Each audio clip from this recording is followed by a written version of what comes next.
I was wondering if you only read the Bible for knowledge, or if by chance you've looked into the Torah too.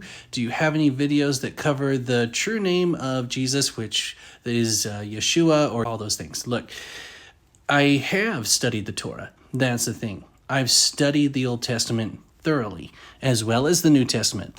One thing we have to understand about Hebrew is we actually don't know how they pronounced words.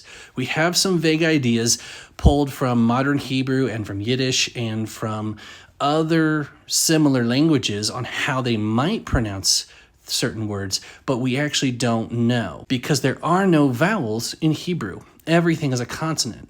So Yahweh is actually just YHWH. We call it the Tetragrammaton.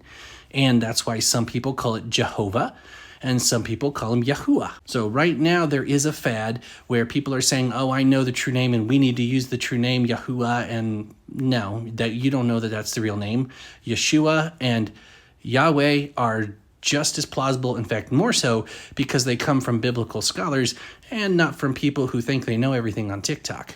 So if you are convinced those are their true names, that's fine, you can use them, but let's keep in mind that God has been responding to the transliterated name Jesus for centuries. In fact, the apostles themselves wrote his name like this in Greek. They didn't write Yeshua, they wrote Jesus. That's where we get the transliterated name Jesus. It's no different than transliterating the name Alejandro out of Spanish into Alexander in English, or Pedro in Spanish to Peter in English, or even more biblically relevant, Cephas in Hebrew to Petros in Greek, and they both mean a rock.